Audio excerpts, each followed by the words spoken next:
Assalamualaikum warahmatullahi wabarakatuh. Perkenalkan, nama saya Lina Yulianti dari semester 2A. Di sini saya akan mereview pertemuan ke-7 di mata kuliah Hukum Pidana dengan dosen Profesor Dr. Hajah Heni Nur Aini SHMH beserta asisten dosen Dr. Emrendi Aridayandi SHMH. Nah, jadi pada pertemuan kali ini saya akan meresum pada materi bab 1 hingga bab 4. Jadi yang pertama itu bab 1 mengenai pengertian hukum pidana. Jadi hukum pidana itu adalah hukum publik yang mengatur hubungan hukum antara individu atau perseorangan dengan negara.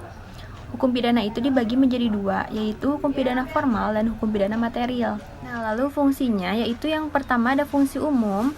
Fungsi umumnya itu mengatur hidup masyarakat atau menyelenggarakan tata dalam masyarakat. Lalu yang kedua itu ada fungsi khusus, melindungi kepentingan hukum terhadap perbuatan yang memperkosanya dengan memberikan sanksi yang sifatnya lebih tajam dibandingkan dengan sanksi dari cabang hukum yang lainnya atau pencegahan.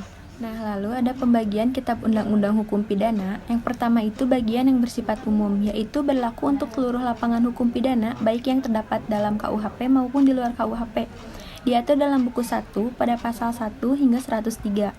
Lalu bagian khusus mengatur perbuatan-perbuatan yang dapat dipidana dan disertai ancaman berupa sanksi bagi yang melanggarnya. Diatur dalam buku 2 pada pasal 104 hingga 488 tentang kejahatan. Lalu pada buku 3 pasal 489 hingga 569 tentang pelanggaran. Berlakunya hukum pidana yang pertama itu menurut waktu didasarkan pada asas legalitas. Lalu menurut tempat berdasarkan asas teritorial, asas personal, asas perlindungan, asas universalitas, dan ekstradisi atau penyerahan. Nah, lalu lanjut pada bab 2 mengenai tindak pidana. Yang pertama itu istilahnya lebih banyak dipergunakan istilah tindak pidana dibanding perbuatan pidana, peristiwa pidana, pelanggaran pidana, dan lain-lain. Pengertian tindak pidana merupakan pengertian yuridis yang berbeda dengan kejahatan atau perbuatan jahat.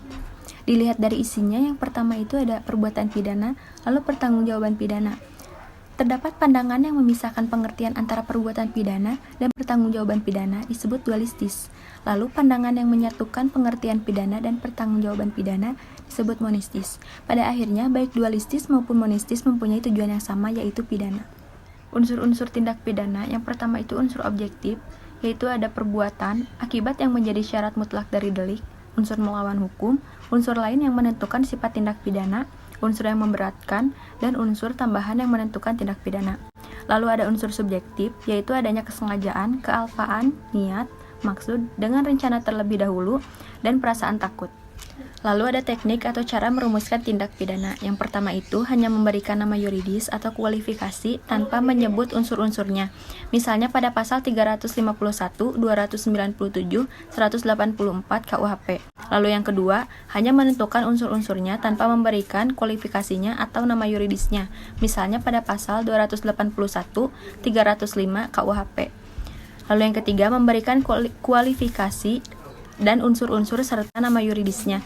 Misalnya pada pasal 362, 372, 378 KUHP. Nah, lalu ada subjek tindak pidana, yaitu hanya manusia untuk tindak pidana umum, lalu manusia dan korporasi untuk tindak pidana umum juga khusus. Nah, lanjut pada bab 3 mengenai pembaharuan hukum pidana di Indonesia. Alasan-alasan diadakan pembaharuan KUHP yang pertama itu alasan politis.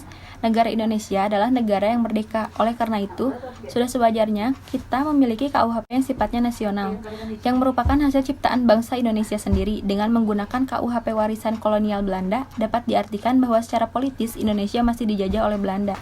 Lalu ada alasan praktis. Dewasa ini masih banyak sarjana hukum di Indonesia yang tidak mengerti atau menguasai bahasa Belanda secara lancar. Padahal teks resmi yang asli dari WVSNI adalah bahasa Belanda. Sehingga ketika diterjemahkan ke dalam bahasa Indonesia, terdapat terjemahan yang beraneka ragam. Yang dikhawatirkan akan terjadi terjemahan yang menyimpang. Selain itu, tidak menunjang dalam praktek hukum pidana yang pasti dan seragam. Atas dasar itu, selayaknya lah Indonesia mempunyai KUHP dengan teks resmi bahasa Indonesia yang baik dan benar.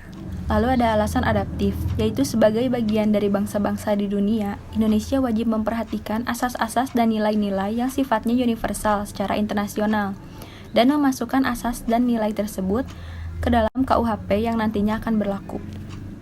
Nah, lalu ada 5 cara untuk melakukan pembaharuan KUHP. Yang pertama itu ada kriminalisasi, lalu yang kedua dekriminalisasi, yang ketiga rekriminalisasi, lalu yang keempat depenalisasi, dan yang kelima itu miti-hearing.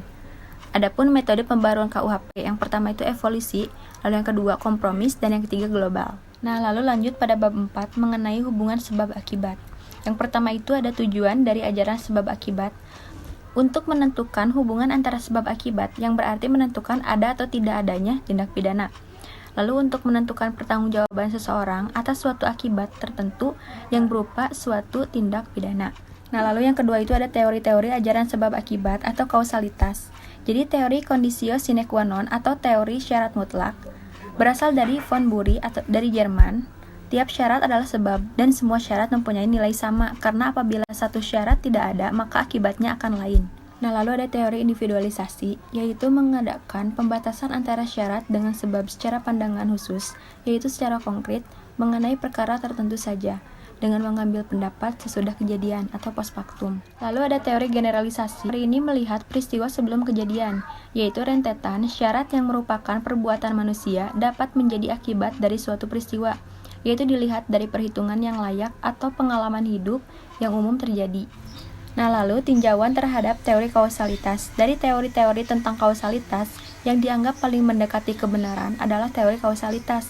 Tetapi untuk menggunakan teori ini perlu mendapatkan penambahan, yaitu adanya unsur kesalahan dari pelaku dalam melakukan perbuatan atau kegiatan. Oleh karena itu, teori dari von Kreis ini dianggap sesuai dengan jiwa hukum pidana, yaitu dapat melindungi kepentingan hukum terhadap perbuatan yang hendak memperkosanya. Mungkin cukup sekian yang bisa saya sampaikan. Mohon maaf bila ada kesalahan. Wassalamualaikum warahmatullahi wabarakatuh.